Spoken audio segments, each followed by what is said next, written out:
Good. Do we have sound?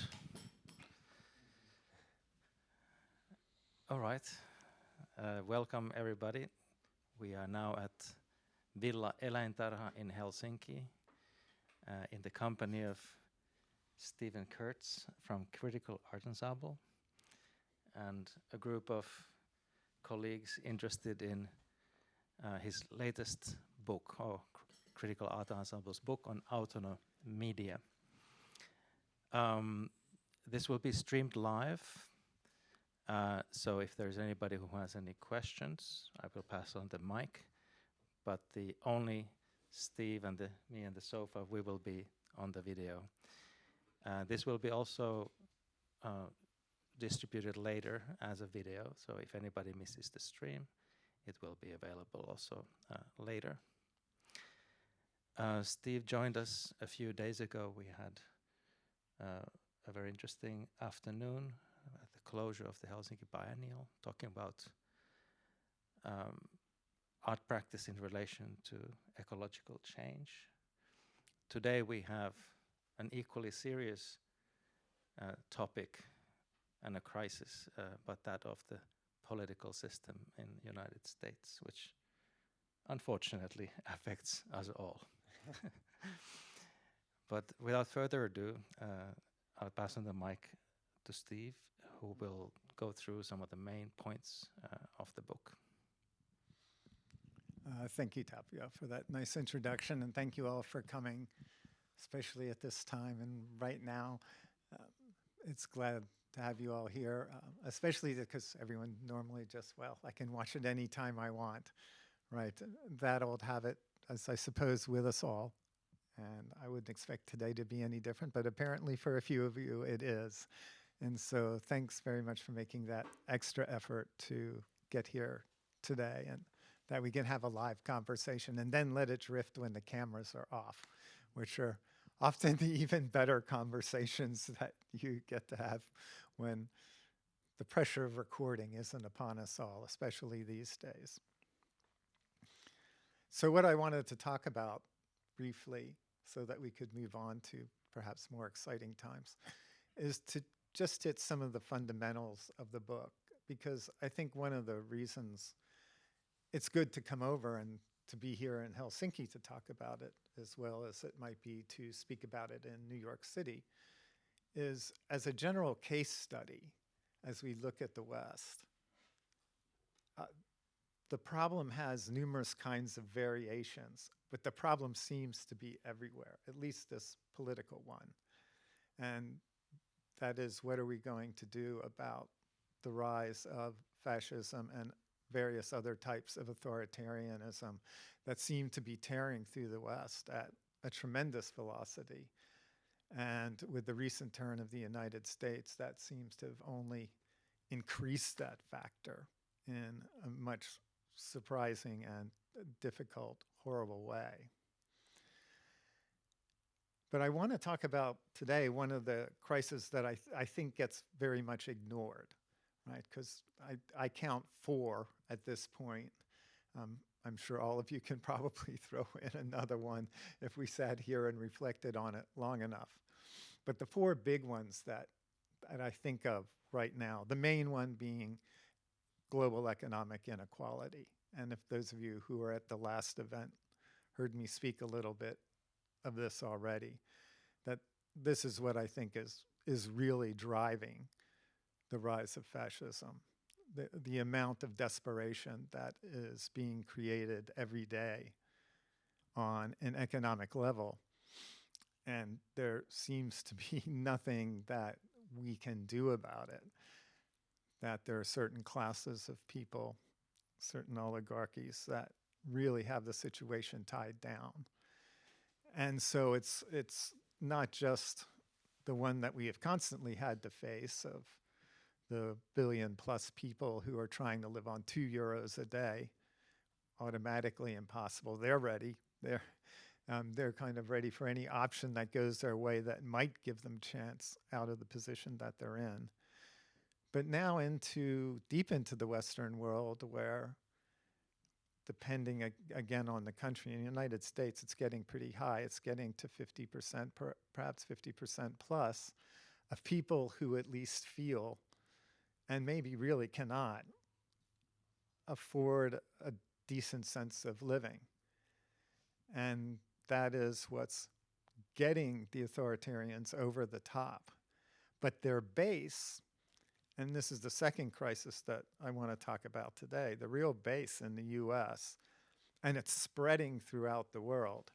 It might not be the core of the base here in European countries or in other places in South and North America, but it certainly is in the US, and it's growing everywhere. And that base is a Christian nationalist base.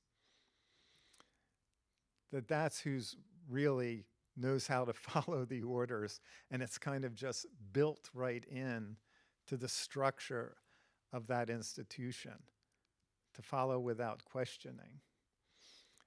And that's what's led to so much of the trouble that we're finding in the US. The third is obviously the political one, the rise of fascism. I'm not really sure what all we can do with that. And I think if I'm really going to push on the fifth one, and that's the one that I was at just this last time, at the last lecture discussing in the topic of our last book, and of course that's the environmental crisis. That is undoubtedly an existential threat to us all. But it's this minor one. It's this one that the Christians represent, the Christian nationalists. And what they're pushing out into the world that I'm going to talk about today, because the economic crisis seems to outshine it so much. It's one of those things when you kind of can look at one dimmer light and then hold it up to the sun and you see nothing because of this other one so much brighter, so much bolder. And that's kind of what we're getting with this metaphysical one. But it's one that, and again, in the United States, is pushing people bit by bit into this fascist position. And again, it's a different kind of desperation. And we'll get to that in a minute. But before we do, I just want to, since this is supposedly a book launch and not just one on philosophy and sociology, and in this case, social psychology, to thank my publisher, Autonomedia. There they are. It's a publishing house we've been working with for a long time, since our first book in 1994, The Electronic Disturbance. And the reason they have been so great for us, and that we've been happy to stick with them and gladly they have stuck with us, is because they allow us the greatest amount of freedom in doing our publishing. And the most important thing to us, the important choice that we can make while doing that, is that we're lucky enough to be able to make our books anti-copyright, that we don't have to adjoin ourselves to the publisher in some kind of economic contract, that we're freed of that. And because we've been freed of that, it's been our belief that we've gotten to do a lot better with our intellectual property. It's much better to give these guys away for free than to, put your copyright stamp all over it and say nobody can read this and nobody can translate this, nobody can do anything with this unless they pay us first.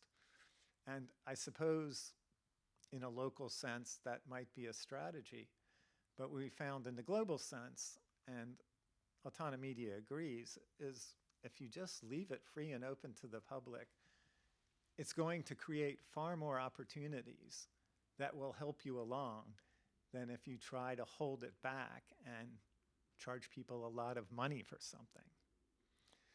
So, we salute Autonomedia for sticking up with their kind of anarchistic goals on how cultural work should be distributed, and to keep it out of this kind of work economy relationship that most other publishers go with. It's not a winning factor for you with that. It's a winning factor for the publishers only.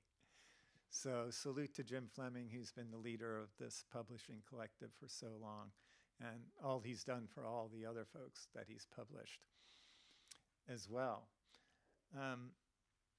So moving along, I guess, from that, we can say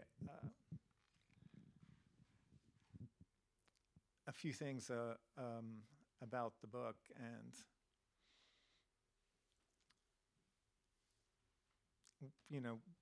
on a different level than I probably would with a number of other friends and colleagues. But since that's who I get here, it's kind of the most interesting group to talk to and the one that is most fun for us.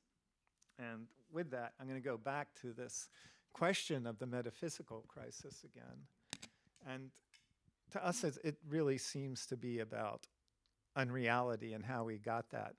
A lot of people are fooled by the title and think we mean this in some kind of pejorative, unilinear sense in which we're saying these Christian nationalists, they live in this world of unreality, which they do, but all of us do.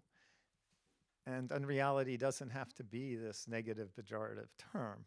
And we certainly don't mean it that way in this book. Now, we do assign it value eventually, but usually by the modifiers we put in front of it, not by the term itself.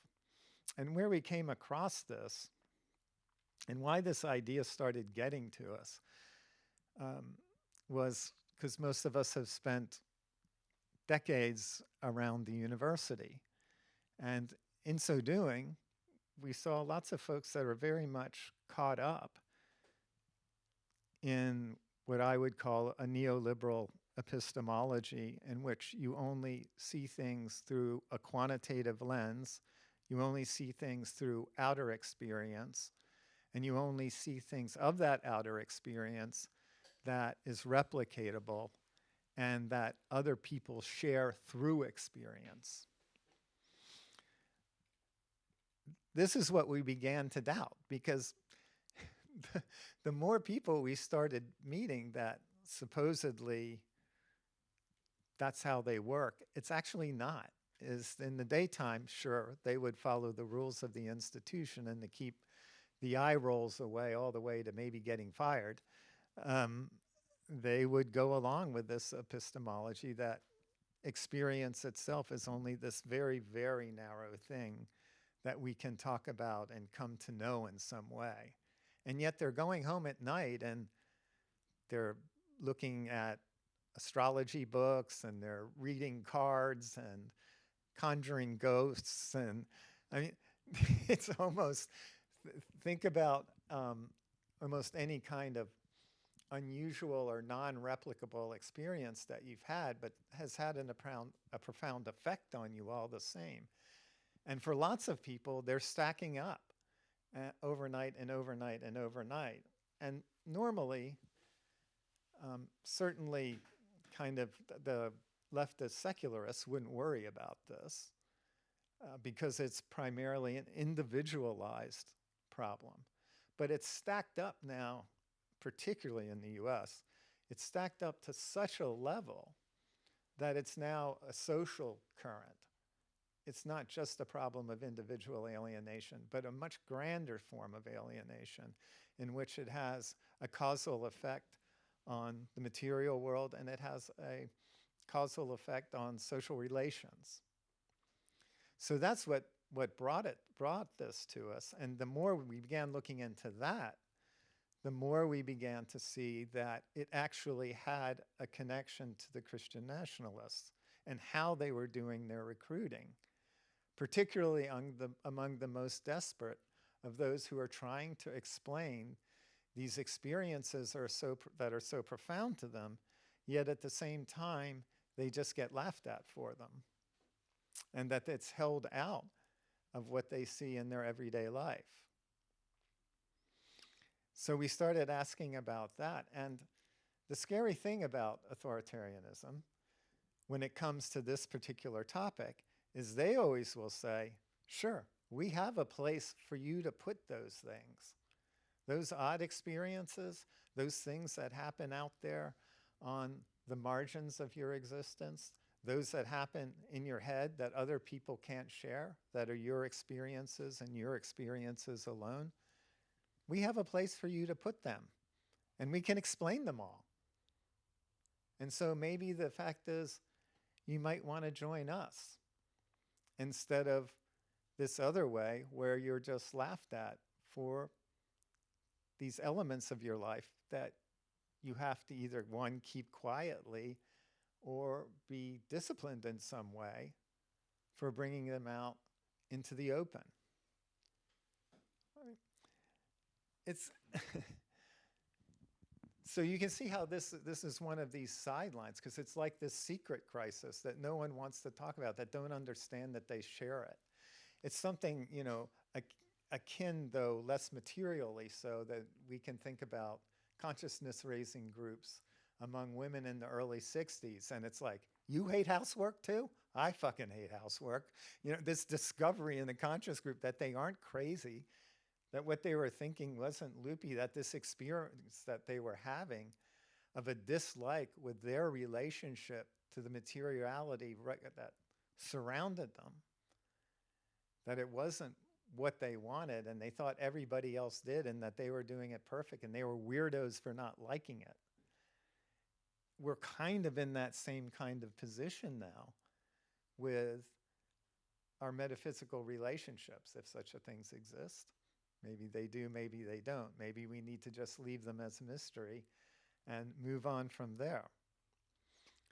But the fascists don't do that. They say, come, you know, we'll have a place for those, and we'll tell you how each of these things can be solved. So first, you know, the religious answer is, yes, metaphysical experiences are real. Now, it's hard for us to know what's real and what's detailed and what's not, because it's hard for us to share most of them, other than the marginalized ones. And marginalized outer experience is hard to share in, because you can't call it up at will. It's not something you can take to the lab and say, look, I'm having this problem. Can you look at this and tell me what it is? So no, it doesn't. But they will legitimize something that they can't get legitimized in other places of authority. So the environmental answer, they've got an answer for that one. God's going to fix it, right? The environment is not your problem. This is God's universe, and God will take care of it, right? These metaphysical forces that are floating around out there, they have names for them all. They've got them hierarchized. They have a very detailed idea of what it all is. And this becomes appealing for those who are desperate enough. So they can go there for that. The economic answer is generally populism, which of course they don't ever deliver. And if you look at the Christian nationalist idea of economic hierarchy, it's about as far from populism as you would ever want to go. But again, it sells at kind of first glance. You know, it gets away with that. And then last is the political problem of the desperation is, how is someone going to help me? Well, if we have a nice strong man, if we have these really healthy hierarchies that everyone understands, if everyone knows where all the lines are, we can solve that problem for you.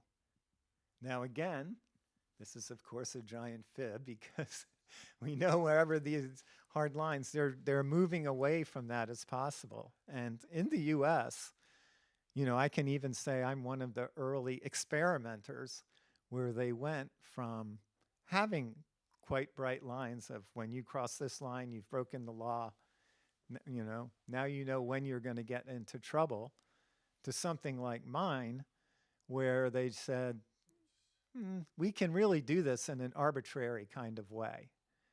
We don't have to have any lines or any exactitude or anything like that.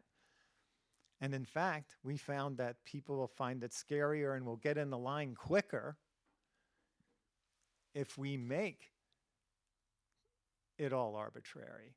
If we make the legal system seem as arbitrary as possible, you don't know when you're going to get picked out of the crowd. And in fact, it's great if we take an innocent person now and again and throw them into the grinder, just so everybody knows you're all part of the sacrificial pool. So these are all in, right? Christian nationalists solve them. People want to come to that. It relieves their stress. Right? It gives people a place to put what's not accepted. And they do need a place, is what we're discovering. And we, you know, and I say this kind of mea culpa too, because I mean, for almost my entire career, for sure, I can speak personally, I was always on the side of, no, we need to have material answers to material problems. But we've reached a point now where I've become a little skeptical of that. And that doesn't mean I have any metaphysical answers, because God, I mean, you know, just think about your own inner experience. It's the messiest place on earth, right? It is not the place where you're going to get smooth and easy answers. It's there telling you something, but good Lord helping you figure out what exactly that it means. So that is always there and waiting. And on the other side, as I've talked about, when we talk about the unreal from the secular end, how can we go past experience as valid once we have reduced it into language? Or once we have reduced it into quantity, that it just becomes numbers? That both of these things become extraordinarily difficult to try to wade through. And you know you're leaving things out. So the desperate again are drawn. So we had this kind of big cycle that we were working on. And then, you know, kind of brought it into the idea of needing a new kind of analysis and a new kind of alliance that's been happening. Because another thing we were hearing, kind of the opposite of where I started, is where you get the metaphysical people saying, well, I hate the secularists because they always laugh at me and want to throw out anything I have to say. At least the fascists don't do that. I can go and talk to them about this. Right? This is an extraordinarily bad position for us to get into as well, right? That there can be this limit of the real that people are just not going to put up with after a specific point. And it's a hidden one. Again, if you have the environment coming down on you and you have politics, the courts coming down on you, and worst of all, you have financial desperation and destitution coming down on you. You know, like the last thing that's going to get spoken of is, I can get even another punishment piled up on top of that. It's going to get to be way, way too much. And so we wanted to switch things around, to start from the point of view as who of us is coming more from a point of skepticism, which doesn't mean that you can't believe either in secular principle nor in religious principle. They're both important in such a case. The problem is separating the people who are in it for certainty. That's where we get ourselves in trouble over and over again, right? That on one hand, I suppose we could go back to, well, at least it's allegedly given to Dostoevsky, even though I'm not sure he really said it exactly this way. But, you know, if there is no God, if there is no higher power, if there aren't these other forces, then everything becomes permissible if it's just within our own individual consciousness trying to sort out what is ethical. Right? But there's a flip side to that coin too, that if then you do know what indeed these higher powers in quotes, whatever they may be, know, then your duty then is to do everything you can to bring that about. And once again, what do you get? Everything is permissible. And that's what we're seeing on this end. right now. Everything is permissible. And that's why we can see religious folks changing their identity quite radically from being, say, in the case of Christian nationals, the Jesus of the gospel, which believes in peace and understanding and empathy and charity and love, and instead the other way of being warriors and hatred and killers. And you can do all of that because you have permission. We know what God wants now. You know, hence why we have the war symbol on the front of the cover, the Jerusalem cross, which has been appropriated by them to indicate their willingness to fight and kill for Christ. Right? And we're kind of back there again. They have that certainty. And we can flip it around to the secular end too. The Khmer Rouge, they were pretty certain about stuff too. And they did their fair share of killing in the name of that certainty. So it's pulling out more someone, and what we use as an example is the example that's always been used because people are so understanding of it, and that's Dr. King.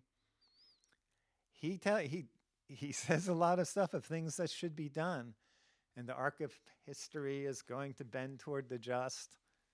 And then we'll tell you underneath it, they don't ever print this part, will go, but I'm not sure about that. It might. And we can get out there and try and protest and do something about it, but it could go really badly, right? There's no providential scheme whatsoever, unlike with these guys. They have one, which is one of the reasons they're so bad at planning, because whenever something doesn't go right, they don't know what to do, because God's supposed to have taken care of it. Right? So it's a big mess that way. So our alliance that we're saying is like all of us skepticals, whether you are on this highly metaphysical end and you see metaphysical forces that are moving your life around and ruling your life, they're as important to us as the secular scientist that is discovering the miracles of black holes and what's happening in there. These are the sides that need to get together. They're not against each other. They're actually for, ultimately, in an epistemological sense, for one another. This is a crisis that could be easily fixed if we can just realize that. And if we can put it within the frame of what I guess what in many ways people would point to as the beginning of a liberalism that Karl Popper did. The poor thing with Popper is he had one thing backward in his model, right? I'm sure most of you have read Open Society, so I won't belabor it too much. But fundamentally what he says is, look, there's a paradox to tolerance, that once it goes too far, you're going to get killed, right? That we have to stay within this realm of reason if we are going to be in the realm of democracy, where everyone can use their words, and through words we can sort out disagreements. For those that cannot do that, who are in the non-rational world of certitude, which he only kind of got that part, they're here to kill you. And you have a right to kill them back before they kill you first. It becomes a very, very different situation under these conditions. And I would say, yeah, okay, that seems fair to me. If you've got someone kicking in your door, they're not there to have a reasoned conversation with you. They're not here to try to save democracy. They're not there to help you in any possible way. And so in this case, you do have the right to defend yourself. Where Popper gets this wrong is his fetishization of reason, right? Because you can be quite reasonable. And the Christian nationalists are, I mean, if you accept the assumptions that they have, as with many things, they're quite reasoned. I mean, if you accept the Khmer Rouge and the many reasons that they're quite reasoned. In fact, they were trained in France, so they're leaders. So we know the kind of education they got almost precisely, and it was a democratic one. Would I kill them if they came for the door? Well, I wouldn't want to end up in the killing field, so I'm going to go yes. These were the things that we had to throw out. So to throw out this portion of reason taking over, that we had to rethink this, build this new alliance of new people, and at least one of the ones that really is within our realm to solve is the metaphysical one. And who knows, perhaps if we were lucky enough that we could get our brains straight that way, if we could restructure our minds a little bit again for more acceptance, for more togetherness, to be able to listen to more possible plans. In other words, to have this anarchism, to have this kind of play in which new rules could be made to make better games.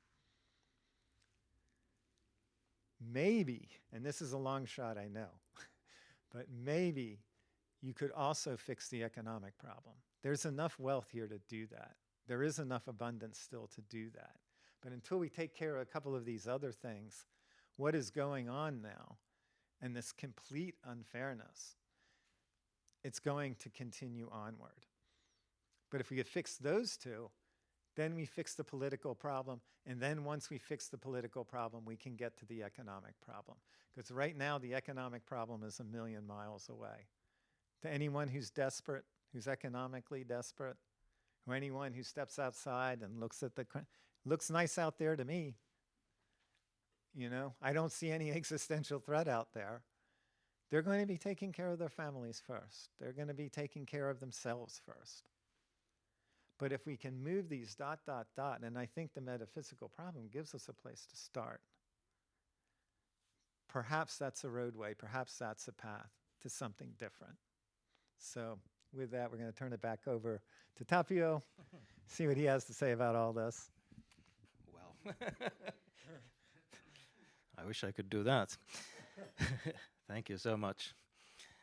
I remember years ago with a friend, Chris Zix and Miha, going to a desert area in off San Diego, and there was a museum of creationist science. You've been to that? Yes. There was a time when the Christian nationalists felt that they were marginalized and they could not use institutions of the states or the state, federal state. Yeah. So they created different tactics and strategies to change that. And one of them was to create institutions where you could take children and kind of spread the education. Could you talk a little bit about the last 20 years of what provided the success for Christian nationalists through MAGA? How do you see that? What kind of tactics they used? How come they were so good with tactical media use that they are where they are now? Yeah, they were very good with tactics, but they were also really good with strategy, right? They worked through the institutions and were able to do it because they had a history of it. Even though they were marginalized in these institutions, they were part of these institutions, unlike most of us. You know, we're kind of the outsiders, having used tacticality as our only way to respond both institutionally and in public space. So what did the Christians have to do? They had one really big problem, and it's a massive historical problem that comes all the way back here to Europe, and that is, how do you get Catholics and Protestants to get along? And they couldn't do it. So if we had gone to the US in the 60s, you would have found a very, very different place. The Catholics and Protestants hated one another. As far as they were concerned, the counter-revolution was not over. And two key cultural issues the Catholics were already onto. One was schools, right? And to have places for kids where kids could be taught, in quotes, indoctrinated might be better, in the right way, right? To learn to be proper Christians. The Protestants hated this because they believed they were in control enough of the public schools that would essentially be given free dollars to Catholics to spread popery, which they were very not interested in doing. So that was problem one. The second problem was abortion, which again, they never really thought about. That was just part of things, you know, it was just, you know, it was okay. It wasn't on their list. That would come about in the 70s. And the reason it came about was because they had just run out of things to complain. Their main complaint in the early 70s, particularly among the evangelicals, was how do we get black people out of white places? And that was wearing very, very thin at that point. You were not going to get a lot of voters transferring to your side if your main problem was, you know what we need to do is give black people less rights, is bring back Jim Crow again. That wasn't working. And so this Catholic operative named Paul Weyrich, who wasn't very successful in the 70s, he did okay, he did very well in the 80s. He said, look, you got to stop with this bring back Jim Crow, because this is just not going to work. Instead, here are these other issues. This is a great one, abortion. Here's another one, schools. You're losing track of the schools. Look what's happened since Jim Crow is gone. If you want the back door in, the way to get in will be to say, we need a different kind of schooling. And the way that's going to happen is if you give local school boards control of curriculum. So this is where it starts. And now once they start seeing that, hey, we're starting to have enough power to maybe do these things, not quite yet, but it could be visualized by maybe the 90s or the aughts. They're thinking long term, strategically, we could probably do this. We have enough voters, we have enough votes to maybe win a presidency, and that's where we get Pat Robertson running for the first time. He gets killed, and so people like me thought, you know, a Christian president like that, a fundamentalist, what a joke. But it was no joke. They were figuring out how to do these things. Now they're figuring out how to really run good campaigns, how to bring people over, and what the issues are that people are actually very much interested in. So they're getting these things, exactly what Tapio was talking about, is more places, and ones that could be subsidized by the state, which was the most important thing of all, where you can start kids from the ground up. Do we have any Catholics here tonight? Too bad, Jesuits? Raised Jesuit? Okay, what do the Jesuits say about children and education? Do you know? The Jesuits, I don't know.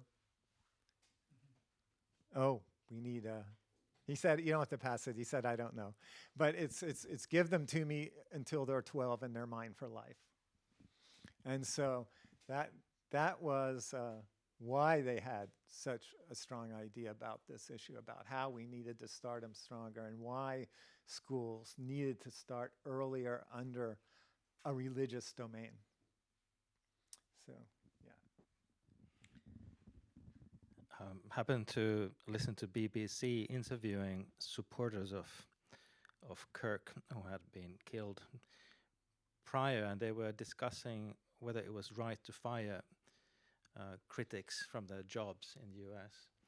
And two of them agreed that because they support murder, they have no rights. Basically, murder in their sense was abortion.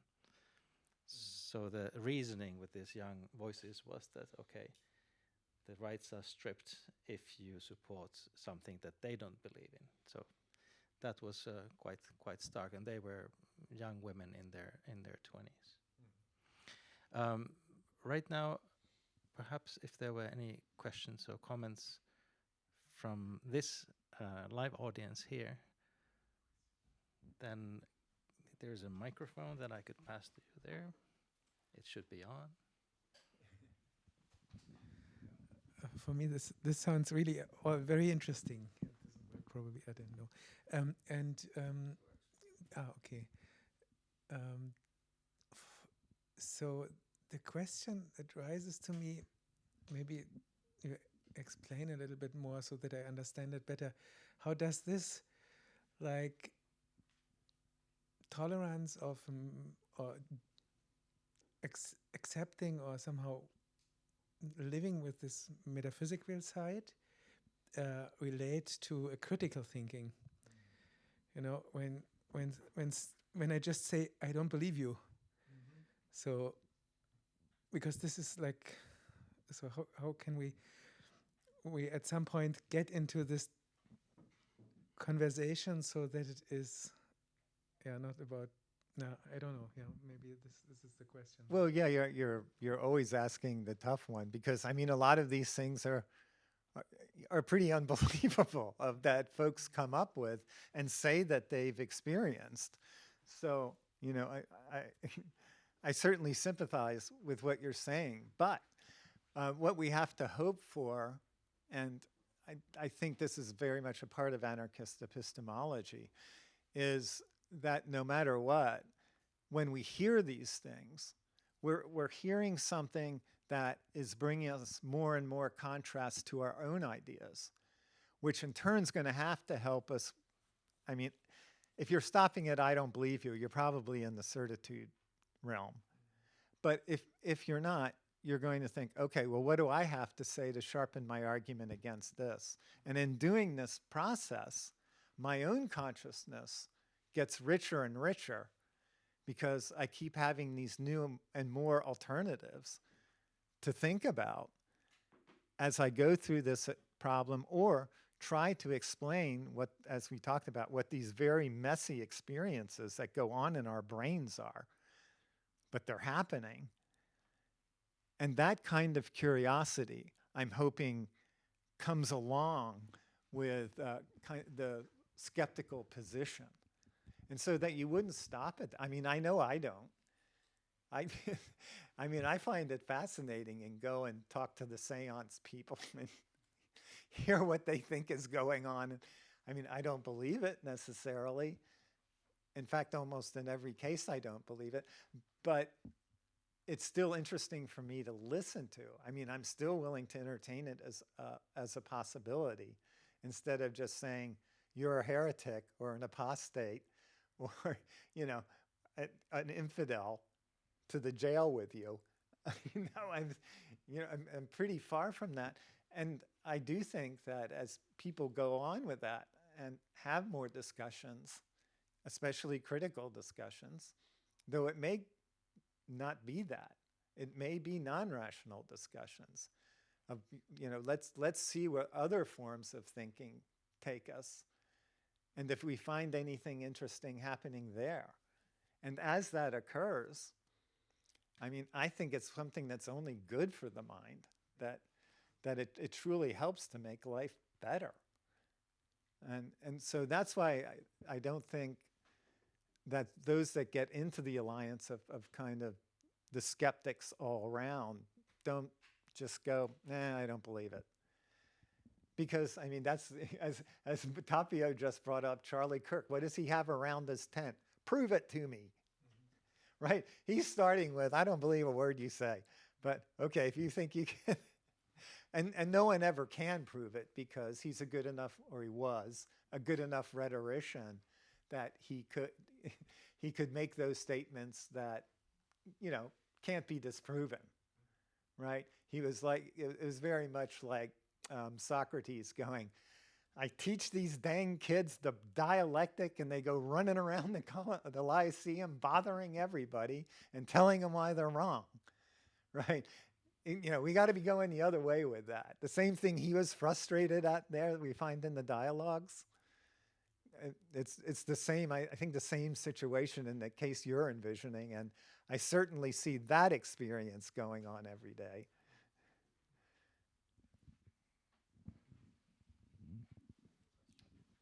Microphone, please.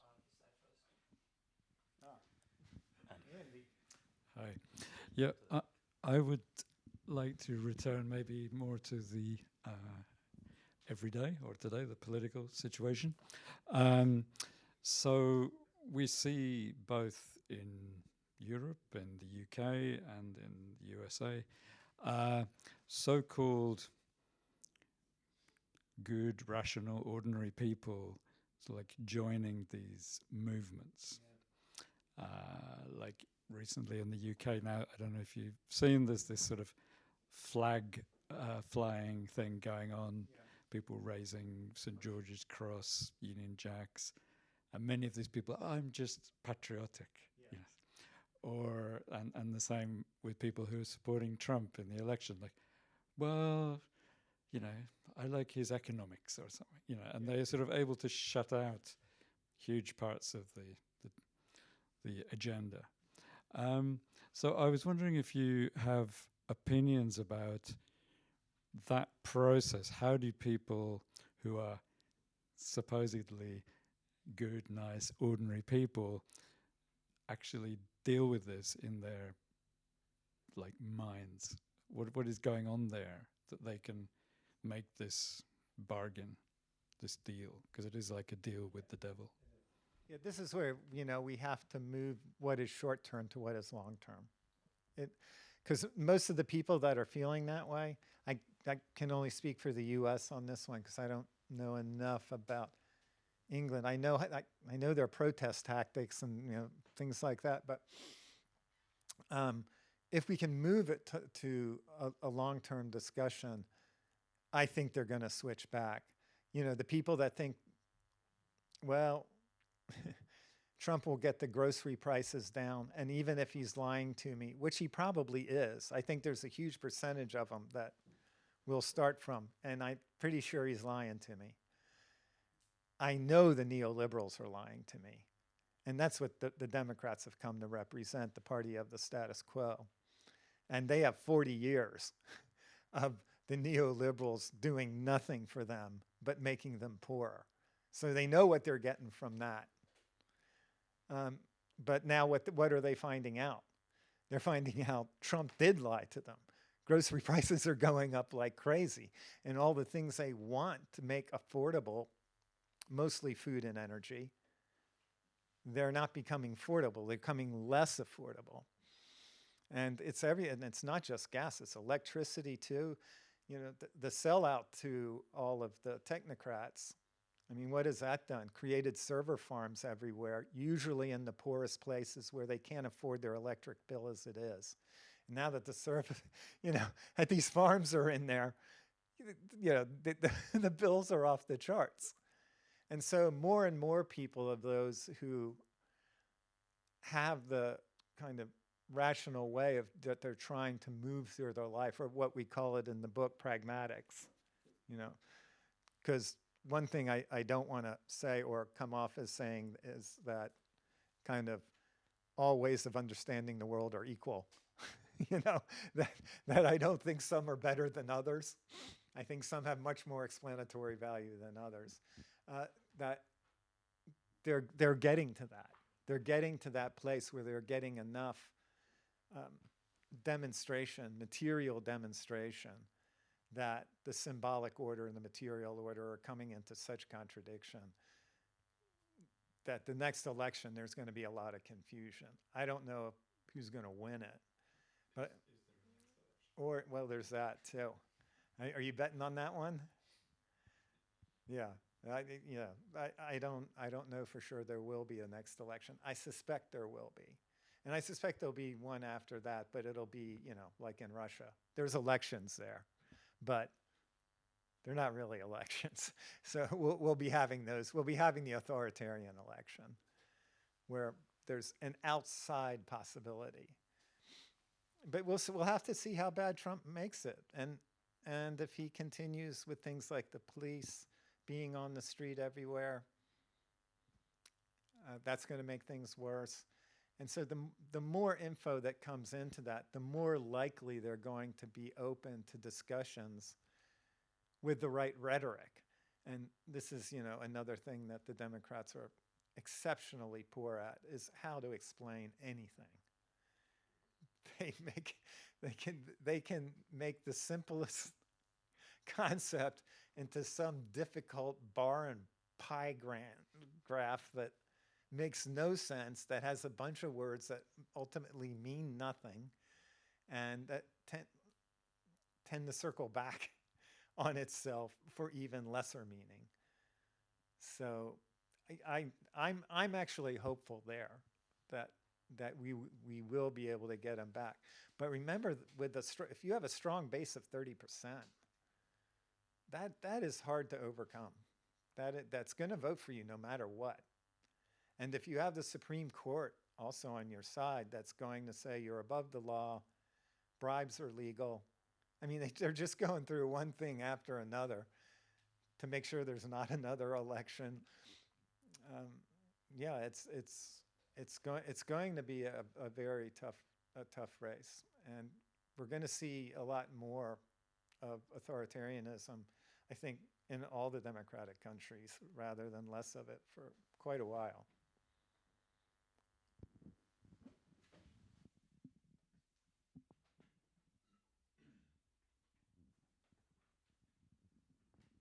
Thank you very much. Really interesting discussion. I was just a little bit wondering about your kind of phrasing of the people where kind of the evangelicals are fishing at the moment as hobby astrologists and part-time psychic media, because to me that sounds almost like underestimating the problem, because for me there's still a long shot from a kind of my own metaphysics to as you said, to follow without questioning. And so I like, why did you put so much emphasis on that? I mean, I understood that you then tried to explain the rift we are facing, but still, I wonder. Well, it can be hard for some of the metaphysical ones, but the beautiful thing that I find of so many of the metaphysics and wisdom traditions and is they are very malleable. You know, they're like clay. You can remold them. You can make them go in different directions, and it's a bilateral relationship of the material kind of to the spiritual and vice versa. Whereas when you get to the certitude people, I mean, nothing is what it is, ever. You know, everything becomes this sign of something else. And so when you get to something that doesn't go their way, for example, if you're at the right church, so I'm told today, maybe CAE member Lucia can help us on this one. It's supposed to be the rapture now. Now, I know none of you people are going up, but but anyways, somewhere so we should be able to look out at the park or something and see people disappearing, but it's not. And even something that you take as strong as the rapture, if we look at different times it's been predicted, there are those that go, well, it didn't happen. I told you it might not. And then there are the ones that are just standing there stunned, who are positive it was happening. They sold all their stuff. They don't know what to do with themselves now, right? That the divisions are everywhere. And I tried to, in the book too, to repeat over and over again that this isn't the problem of one or the other. You know, this is not just a problem of the metaphysics people, nor just a problem of it. They both have it, depending on where they're landing, what kind of ideology they're landing in. And yeah, so I do see it when there are those that it's just like, this is how it's going to happen. And there's in the States, there's a popular bumper sticker, or there used to be. I don't see it as much as I did once, but it was, the Bible said it, I believe it, that's the end of it. Okay, we're not reaching that person. That's I think I even quote him in the book, if I'm not mistaken, because it made you know, and they're very out with it. The secularists are usually more secretive about it because it's a point of embarrassment to them to some degree, but not to the true believers on the metaphysical side. But this is a problem for everyone. It's like sprinkled around. It's, you know, it's not like you can find one core point of it, and if we just root that out, problem solved. It's, yeah, and yeah. So I'm not taking sides here on this one. I'm trying to stay out of that and say, look, you can find problems on both, and you can find answers on both. Did that answer? I'm not sure I got your question. I thought I answered your question right. Did that makes? Did it? Okay. Yeah.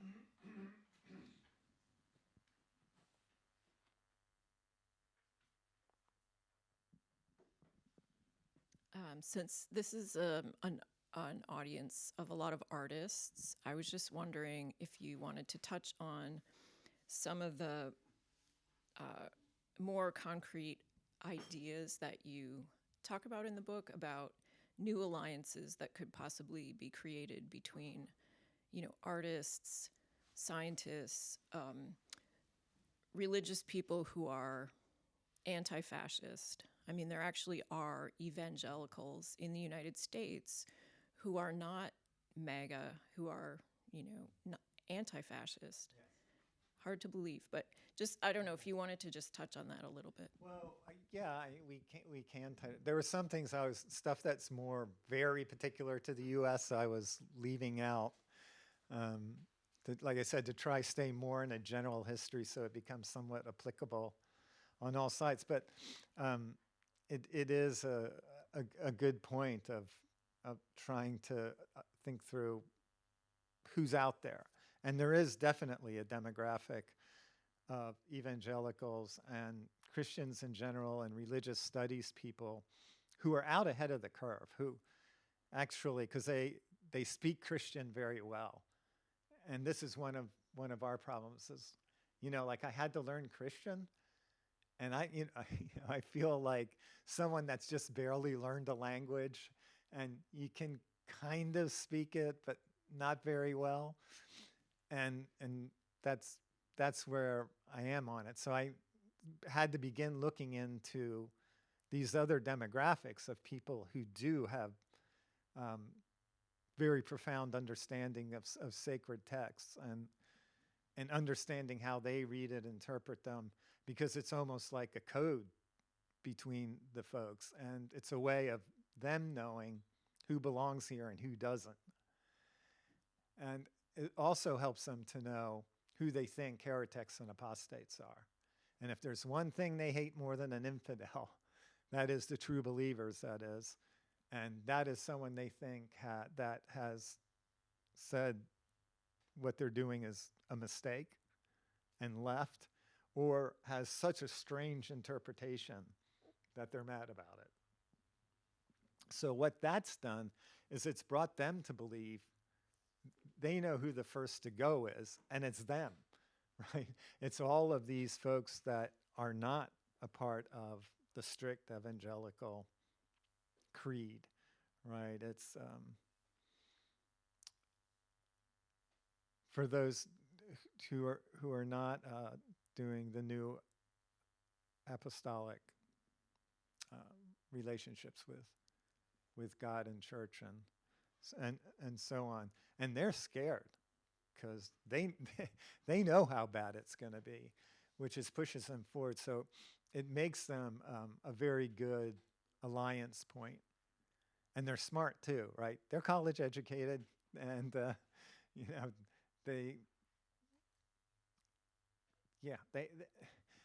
they've considered what they're thinking about quite carefully. They speak Christian really well.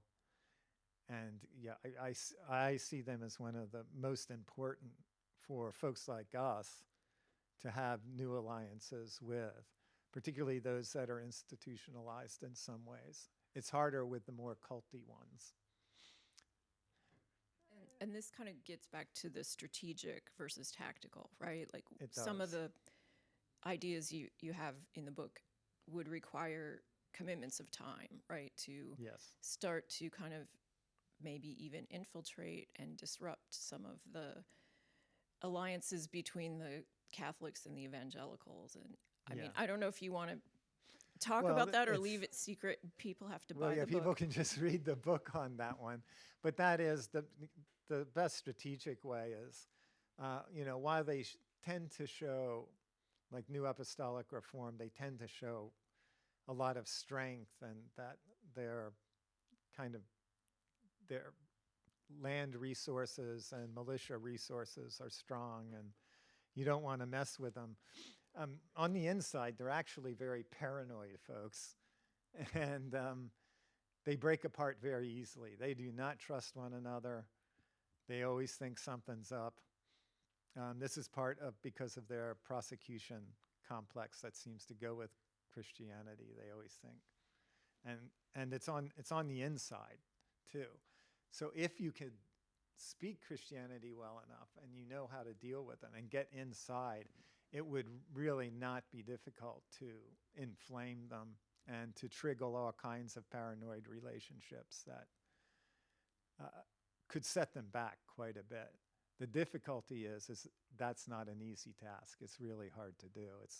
It's not like in the 90s with the Yes Men or something like that, within a couple of days you're inside. The prosperity churches are a different story. They think if they're going to make money off you, they'll take you right in. But for these guys that are the most serious about it, that, like I said, that have built communities to rally around, and they have militias to protect their communities, the kind of David Koresh style, they're there. What about the odd alliance between the US oligarchs, the Silicon Valley ultra-rich, and them joining the current MAGA movement, so to speak, and while they can certainly see what the Christian nationalists are doing, so what explains that these forces can be aligned? Well, because they want the same thing right now. How they get there and why they want it are completely different. And I mean, ultimately, I think the tech bros, they just don't take the Christians seriously, and they probably ought to. Whereas the Christians hate the tech bros. That kind of libertarianism stands for everything they don't like, right? Because then it's free books and porn for everybody and abortions, ladies have at it. And, they don't want any of this. They want a very strict moral society, and they see the technocrats, particularly those who are leading the pack, and that will be the technical oligarchs. They see them as the ultimate enemy. And right now, the Orange God says, well, you have to like them because I like them, and they have to obey orders. So the thing you can notice, though, is the people surrounding Trump, they've all been purged. There's been a few that got in there at first, like Elon Musk is probably the most famous, but he's gone. And who's there? If you look at the ring of staff that surrounds Trump, and as we know, kind of the last person that talks to Trump is usually what the next stupid thing he's going to say. They're just there. I mean, all of them, from his chief of staff all the way to his press people and to all the people that are in the Department of Justice, Pam Bondi particularly. These are all rabid Christian nationalists. They don't talk about it other than showing their big cross usually when they come on TV. They don't talk about it, but that's who they are, and that's what they're doing. And as long as they need to keep the tech bros away, they will, right? And you can see starting the brew between the Catholics who run the courts, because the Catholics have an intellectual tradition. So you can't really let the Protestants in because they don't believe in knowledge, right? They only believe in revelatory process and that which comes from God and prophets. So it's a limitation that way. So it's an argument between them, and as I was saying in the last question, it's another thing you can always fire up between these two camps, and it is going to happen. So whether number or religious belief will overcome financial power, and don't think the Christians don't have their billionaires backing them, because they do. Man, half those Texas billionaires, they're evangelicals that are feeding them money and bankrolling all these mega churches, all of the media, whether it's a newspaper or a TV station or a radio station, all the retro media they're buying up. You can drive across America now, and from New York to California, all you're going to hear is religious radio. They've kind of bought them all. That's a little exaggeration, but I mean it's a lot. It's quite impressive how much they have and how much they're continuing to acquire. So I don't know how that's going to end up, but they're both very happy about the idea of people becoming poor, people becoming less educated, because it means they're easier to take advantage of. They both agree very much that that's a good way to keep things. And they both believe in an elect of sorts, right? And I don't want to go too far on this, like, they have some relationship in some way. They don't. If this is, if these two things are an alliance, the Christians wouldn't know it. They would be like, we hate those people. We're only keeping them around because Trump says we should. He's making money from them. And if that's what Trump wants to do, that's fine. And they would be pretty happy living in a society. This is where it's different. They're not interested in the tech bros Mars missions or anything like that. They're much more retro looking, right? They are definitely not believers and would be much happier if it's the Catholics to go back to a papal state, or if it's the evangelicals, to kind of go back to, what was the TV show called with where there was a Christian takeover, written by a Canadian author and novelist. No one knows it. Yeah, The Handmaid's Tale. They would be happy to go back to that. That would make far more sense to them. They're not interested in empire, so they have a very similar foreign policy, again for different reasons, right? The Christians obviously want world Catholic domination, as the Catholics call it, or they want the evangelical empire, while the tech bros want to break it up. So there's multiple elements that they can have better control of. Maybe it's a smaller piece of pie, but they'd rather have the better control than try to do these neoliberal global governments. So they're both anti-globalists, and they both see strongmen as being a quick path to resetting societies in the West as Christian societies. Sorry, can I continue what you were sort of talking about? Tapio was commenting about what might be the the relationship between these big wealthy tech individuals and then the MAGA Christian movement. Actually, when I was studying economics from the Chicago classical, Chicago School of Economics, they're thinking Milton Friedman and stuff. There's actually very strong idea that the wealth, they're repeating the Weber's Protestant ethics and the spirit of capitalism idea that if you're rich, you are blessed by the God.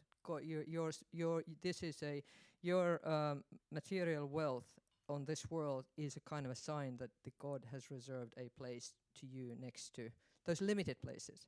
So therefore, this actually is very much, by my understanding, is also spread to Finland. There's a hardcore neoliberal think tank called Libera, and the person who founded it, he's left his so-called testament to the the Finnish wealthy section of the world. which means that, you know, it's the God that speaks through the individuals who possess wealth. And therefore, they do have the right to change the world to the way they envisioned it, because it's God who speaks through them. And therefore, I also feel that that's quite emblematic, you know, and problematic here. But I'm a pagan, so therefore this was my sort of very limited take on religion here. But I actually would like to then maybe go to other parts of economics and then about the future. And I'd like you to maybe say what's your take on this. About 15 years ago, before the credit crunch, before the what is the name of that sort of investment bank that went down? Hey? Lehman Brothers went down. That was before, you know, there was the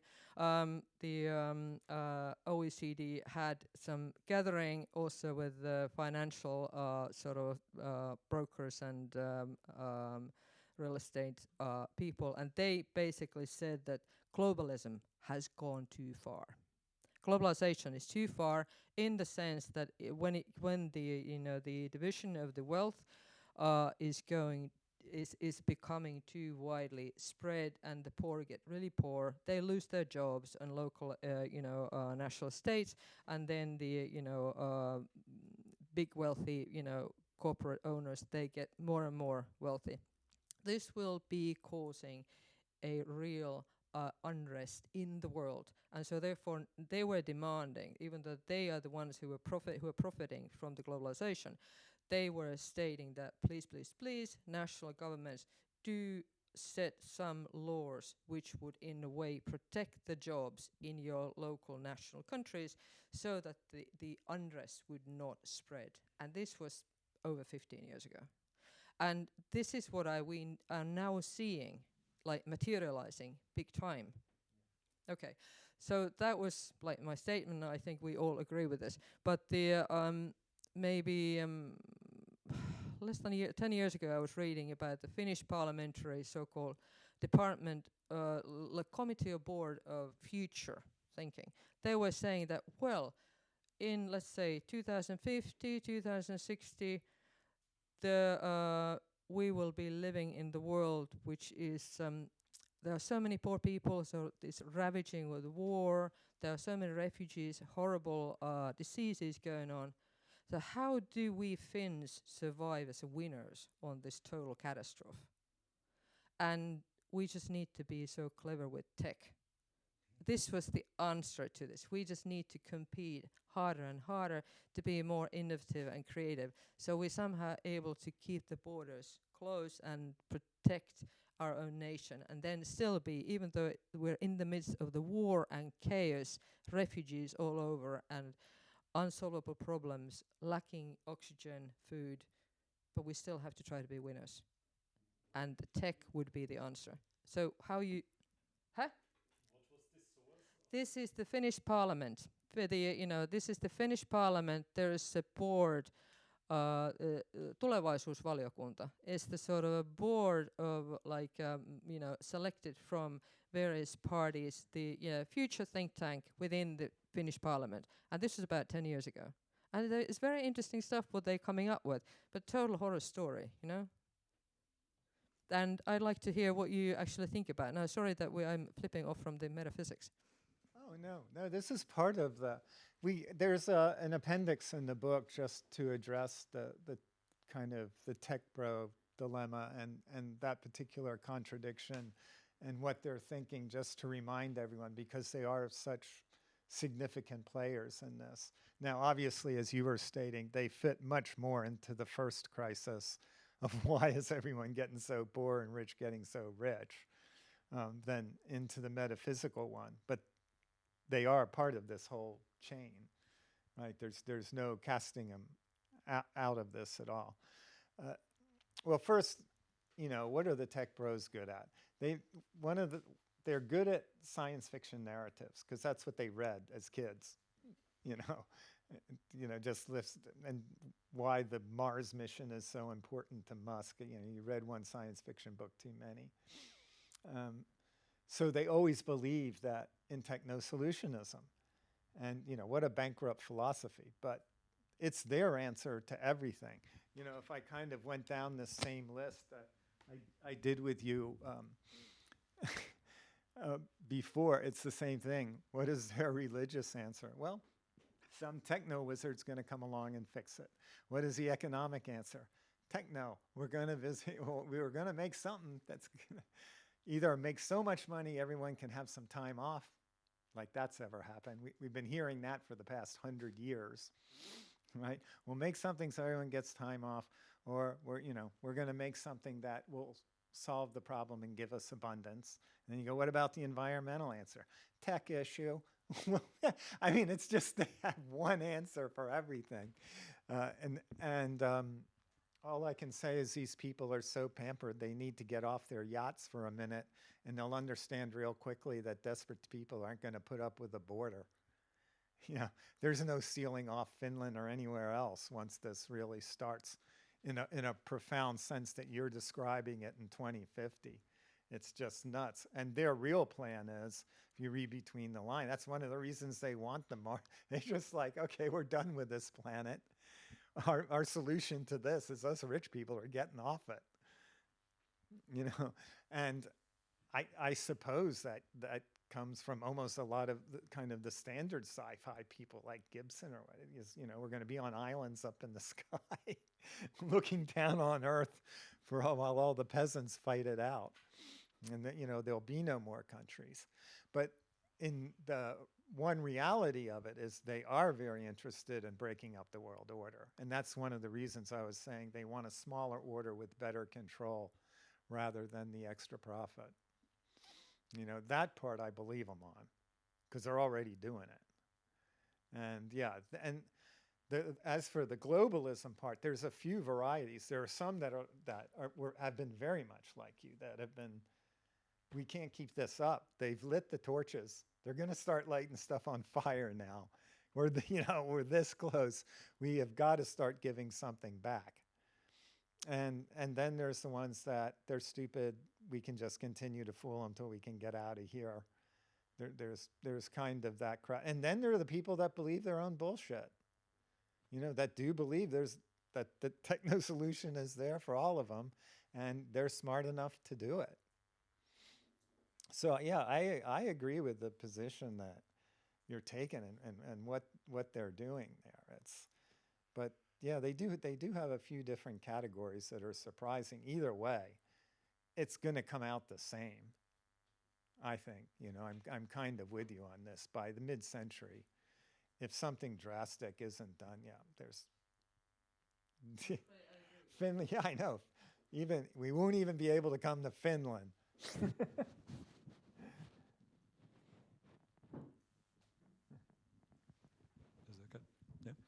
Yeah, like going on from that, I was wondering if you have yourself or have you heard of maybe alternative proposals for a future world scenario?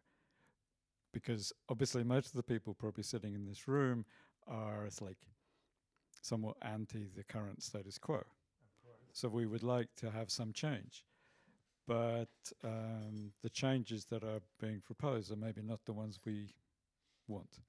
So do you have some visions for how things could be changed, or what that would be? I gave you mine on what I think the best plan of resistance is right now. I'm not talking just about resistance, but actually what it would be. I mean, would it be smaller countries, smaller states, or... Oh, how would the geography look in all of this? Yeah. You're too smart for me here. You know, how that would break up? I mean, there's just too many ways for that to go. I don't know. I'm gonna take. You have found the limit of my intelligence here on trying to predict what the world is going to look like in 50 years in terms of what nations are still standing, how they've been broken up, and how many hegemons there's going to be. I don't know. I just know it's not going to be this.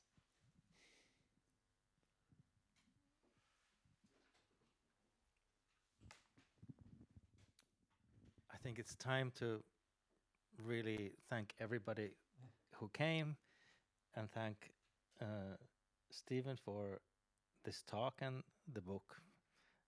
That was a pleasure. I don't know how to. This is an impossible thing to wrap up, as it is, and as it should be. But maybe still from the book, the idea of the alliance of the skepticists, and kind of what came through the discussion, that it's kind of like a new dialectic of skepticist, which is the answer. And maybe this is also the answer to Andy's question, that while we don't know, we need to keep on talking and figuring out the ways how to navigate through these changes, and the skepticism and dialogue is what you propose. I totally agree. keep the chats going right now, and we'll figure it through, and we'll figure out the tactical elements we can use, and we'll figure out the strategic elements, and we just go from there. All I know is this: we can't give up. Precisely. And besides thanking also Autonomedia for sharing some of the books, so Steve and Autonomedia give you a copy that is on the table, and also a thanks to Lucia, as well as Steve, who is taking a photograph in the back here.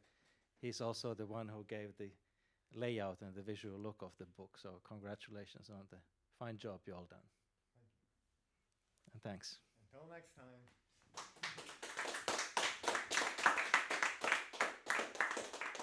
Eating cookies now, and we can really say what we think.